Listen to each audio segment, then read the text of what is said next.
नमस्कार दोस्तों, स्वागत है आप सभी का आज की इस वीडियो सेशन में। और आज हम कवर करेंगे पिछले 6 महीने के मोस्ट इंपॉर्टेंट क्वेश्चंस। और ये एक शॉर्ट प्रैक्टिस सेट के फॉर्म में मैं आपको प्रोवाइड करवा रहा हूँ। डेली इसमें मैं आपको 30 क्वेश्चंस प्रोवाइड करा रहा हूँ, एकदम डिटेल फॉर्म में, वो भी बाइलिंगुअल। ठीक है, जितने भी मोस्ट इंपॉर्टेंट क्वेश्चंस बन रहे हैं 2023 के, सारे ही मैं आपको यहाँ पर प्रोवाइड करवा रहा हूँ।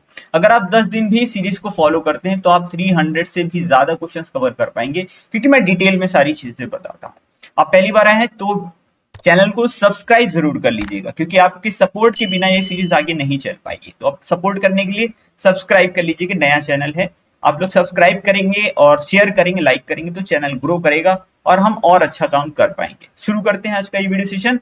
अगर आपको जवाब पता हो तो आप वीडियो को पॉज करके कमेंट बॉक्स में आंसर जरूर टाइप करिएगा। मत टाइप करिएगा पूरा, तो 1 का ए, 2 का बी, सी ऐसे करके आप भी आंसर टाइप कर सकते हैं। और वीडियो के एंड में अपना स्कोर जरूर बताइएगा कि आपने 30 में से कितने प्रश्न सही किए।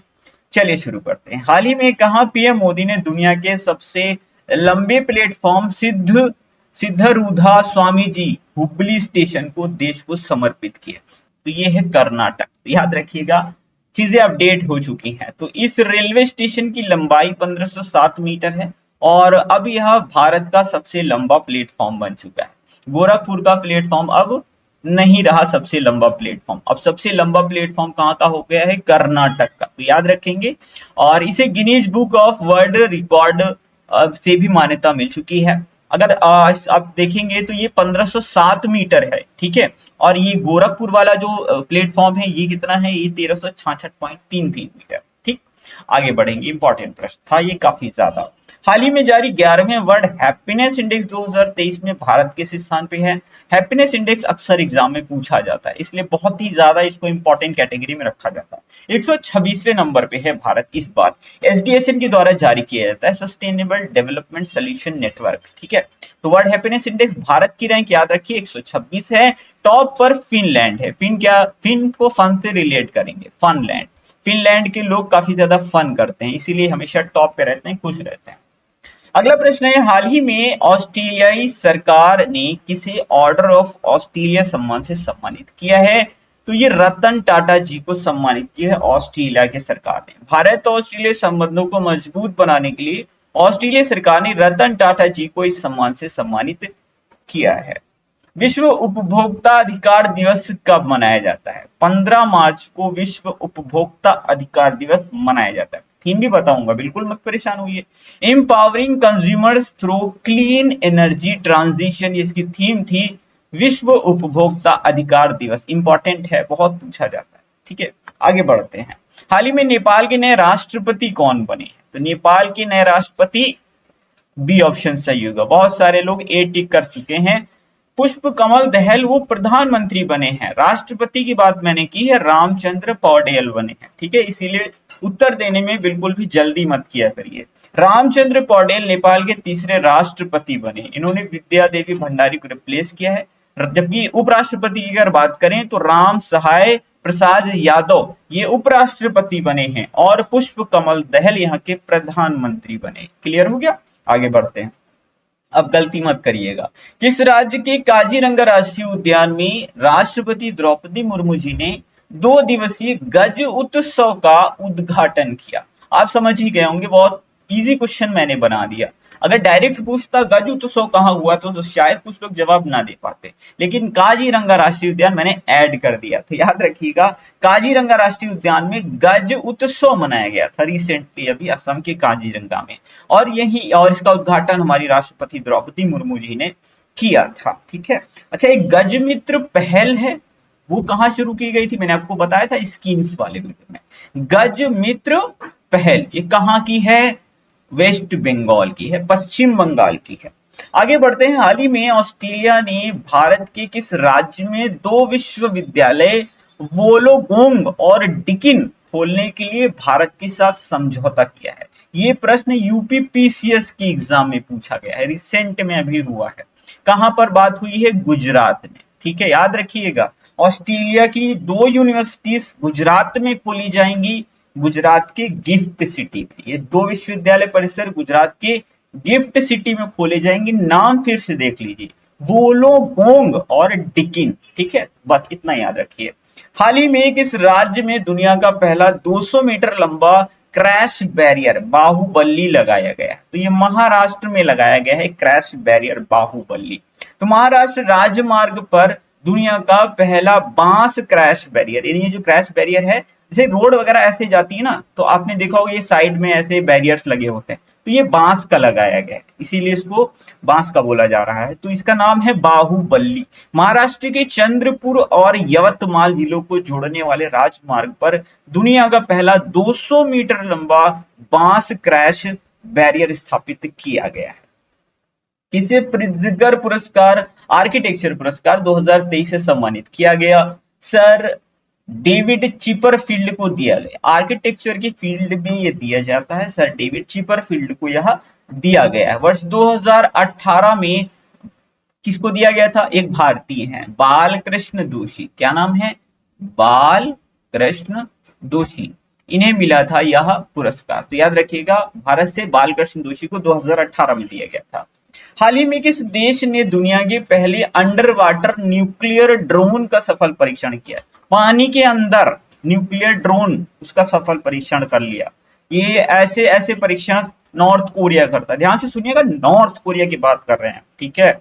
उत्तर कोरिया ने यह अंडर वाटर ड्रोन किसी पोर्ट आदि की आसानी से, किसी पोर्ट वगैरह को ध्वस्त करने के लिए, मतलब पानी के भाई साहब अंदर से छोड़ दिया और फलानी कंट्री का पोर्ट ही ध्वस्त कर दे, है ना। तो ये इस तरह का प्लानिंग इन्होंने कर लिया है और पूरा एकदम सफल परीक्षण भी कर लिया है। इसका नाम इन्होंने हाइल रखा है। हाइल का मतलब होता है सुनामी। पानी में वो चलेगा तो वो सुनामी ही पैदा कर देगा। हाल ही में लॉन्च किताब as good as my word a memoir, ये किसके द्वारा लिखी गई किताब है? के एम चंद्रशेखर की किताब है। किसके द्वारा? के एम चंद्रशेखर के द्वारा लिखी गई है। रिसेंट की बुक है, इंपॉर्टेंट है। हाल ही में यूएस चैम्बर ऑफ कॉमर्स के द्वारा जारी अंतरराष्ट्रीय बौद्धिक संपदा सूचकांक 2023 में भारत किस स्थान पे है? इंटेलेक्चुअल प्रॉपर्टी इंडेक्स की हम बात करें, भारत 42 प्लेस पर है। और ये वाला इंडेक्स बहुत ज्यादा इंपॉर्टेंट है, डिफरेंट एग्जाम्स में पूछा जाता है। टॉप पर अमेरिका है, क्योंकि ये अमेरिका द्वारा ही तो जारी की जाती है। मैंने लिखा ना, यूएस चैम्बर ऑफ कॉमर्स के द्वारा जारी की गई, तो इस पे अमेरिका ही टॉप पे रहता है। कई सालों से अमेरिका टॉप पे है। हाल ही में दिए गए फीफा अवार्ड 2023 में किसे बेस्ट फीफा पुरुष खिलाड़ी का पुरस्कार दिया गया है? तो ये सम्मान दिया गया लियोनेल मेसी को। कहाँ के हैं ये? अर्जेंटीना के हैं। महिलाओं में एलेक्सिया पुटेलस को दिया गया, जो स्पेन की है। हाल ही में जारी सेफ्टी परसेप्शन इंडेक्स 2023 में भारत किस स्थान पे है? तो सेफ्टी परसेप्शन में भारत 97th प्लेस पर है। उज्बेकिस्तान पहले स्थान पे है और ये रैंकिंग टोटल 121 देशों पर जारी की गई थी। भारत की रैंकिंग 97 है, फिर से पढ़ लीजिए। हाल ही में एशिया की पहली महिला लोको पायलट कौन बन गई है? बताइए आंसर। टाइप हो गया? चलिए मैं बताता हूँ, सुरेखा यादव। उम्मीद कर रहा हूँ आप लोग आंसर्स टाइप कर रहे हैं वीडियो को पॉज करके। मैं आपको अगर टाइम दूंगा ना टाइप करने का, तो वीडियो बहुत ज्यादा लंबा हो जाएगा, इसलिए मैं आपको टाइम नहीं दे रहा। सुरेखा यादव सतारा महाराष्ट्र की रहने वाली हैं। सुरेखा यादव अभी नई semi high speed Vande Bharat express का संचालन भी करने वाली पहली महिला लोको पायलट बन गई है। नाम याद रखिएगा, सुरेखा यादव महाराष्ट्र की हैं और एशिया की पहली महिला लोको पायलट बन गई हैं।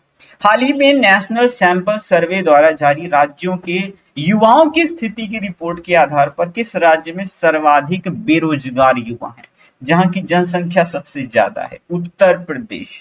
ठीक है, तो 15 से 29 वर्ष से अधिक बेरोजगार युवाओं की संख्या वाली राज्य उत्तर प्रदेश, ये जो है ये टॉप पर है। तो नंबर 1 पे यूपी है, 2 पे बिहार है, 3rd पर पंजाब है, 4th पे गुजरात है और 5th पे हरियाणा है बेरोजगार युवाओं की संख्या के आधार पर। हाल ही में लॉन्च किताब मुंडक उपनिषद द गेटवे टू इटर्निटी, इसके लेखक कौन है? याद होना चाहिए आपको। वैसे कर्ण सिंह है। कौन है? डॉक्टर कर्ण सिंह है। ये इंपॉर्टेंट प्रश्न है, आगे बढ़ेंगे। शेख मोहम्मद बिन अब्दुल रहमान बिन जसीम अल थानी, आप देख रहे हैं इतनी लाइन रेड हो गई आधे से ज्यादा, ठीक है। तो ये मैंने हाईलाइट किया है, किस देश के नए प्रधानमंत्री बन गए हैं? कतर, ठीक है, कतर के नए प्रधानमंत्री बन गए। राजधानी क्या है कतर की? टाइप करिए, दोहा है ना। राजधानी क्या है? दोहा है। आगे बढ़ते हैं, विश्व वन्य जीव दिवस कब मनाया गया? तो वन्य जीव दिवस जो है ना, ये 3 मार्च को मनाया गया। थीम थी वन्य जीव संरक्षण के लिए साझेदारी। क्या थी? वन्य जीव संरक्षण के लिए साझेदारी। अच्छा, 2 फरवरी को क्या मनाया जाता है? वर्ल्ड वेटलैंड्स डे मनाया जाता है। 8वें फोटोग्राफी अवार्ड 2023 में लाइफ टाइम अचीवमेंट अवार्ड किसे दिया गया है? तो ये लाइफ टाइम अचीवमेंट अवार्ड सुश्री शिप्रा दास को दिया गया। किसे? सुश्री शिप्रा दास को। और सूचना व प्रसारण मंत्रालय द्वारा सुश्री शिप्रा दास को यह लाइफ टाइम अचीवमेंट अवार्ड दिया गया है, जबकि श्री शशि कुमार को professional photographer of the year का खिताब दिया गया। अंतर्राष्ट्रीय महिला दिवस ये कब मनाया जाता है? बच्चे बच्चे को भी पता है, आंख बंद करके लोग टिक करते हैं, लेकिन थीम इंपॉर्टेंट है, इसीलिए मैंने इस प्रश्न को उठाया है, क्योंकि थीम पूछी जाती है। Digital all innovation and technology for gender equality. ध्यान से पढ़ लीजिए, क्योंकि एग्जाम में जब 4 ऑप्शंस होंगे तो आप कंफ्यूज हो जाओगे। मैं बता रहा हूं, हो जाओगे, इसलिए होना ही नहीं है। Digital all innovation and technology for gender equality. अब ये कभी गलत नहीं होगा, पूरे साल भर आएगा, तब भी आप इसको सही करके आओगे। किस देश के ज्वालामुखी माउंट मेरपी में मार्च 2023 में उद्गार हुआ है, यानी ये फूट गया भाई साहब फिर से। माउंट मेरपी, तो ये इंडोनेशिया का है। ठीक है, पिछली बार इसमें 2010 में विस्फोट हुआ और बड़ा टाइम लगा दिया इसने विस्फोट करवाने में, इस बार 23 में हुआ है।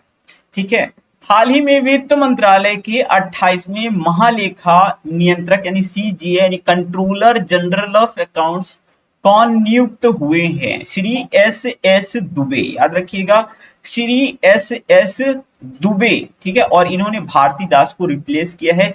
S S Dubey CGA controller general of accounts बने हैं। इसको सीएजी से कंफ्यूज नहीं कीजिएगा, ये कंट्रोलर ऑडिटर जनरल होते हैं, जो कि वर्तमान में हैं जीसी मुर्मू।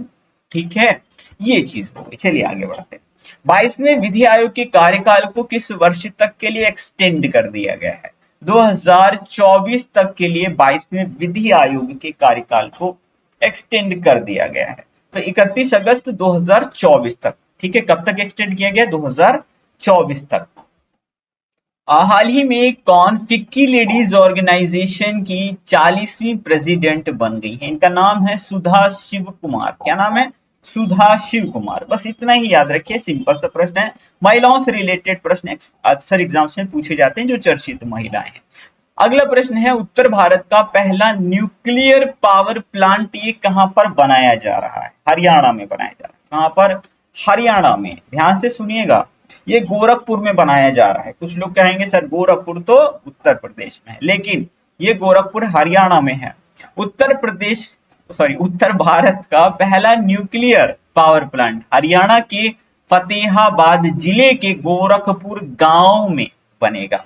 अब आपसे एग्जाम में प्रश्न पूछेगा कि पहला न्यूक्लियर पावर प्लांट उत्तर भारत का कहां बनाया जा रहा है? ठीक है, तो किस राज्य के गोरखपुर में बनाया जा रहा है? तो आप उत्तर प्रदेश में टिक करना, हरियाणा टिक करना, गोरखपुर गांव है हरियाणा का। किस मंत्रालय ने समर्थ योजना शुरू की है? कपड़ा मंत्रालय ने, यानी टेक्सटाइल मिनिस्ट्री ने समर्थ योजना शुरू की है। इसका फुल फॉर्म है scheme for capacity building in textile sector. किसे केरल सरकार द्वारा केरल ज्योति पुरस्कार 2022 दिया गया है? तो ये एमटी वासुदेवन को दिया गया है। किसे? एमटी वासुदेवन को दिया गया है। ये एक मलयालम लेखक हैं, और केरल ज्योति पुरस्कार को केरल राज्य का सर्वोच्च नागरिक सम्मान कहा जाता है। हाल ही में पीआईबी यानी प्रेस इंफॉर्मेशन ब्यूरो के नए प्रधान महानिदेशक कौन बन गए हैं? तो ये बन गए हैं श्री राजेश मल्होत्रा। ठीक है, श्री राजेश मल्होत्रा। सत्येंद्र प्रकाश को इन्होंने रिप्लेस किया है।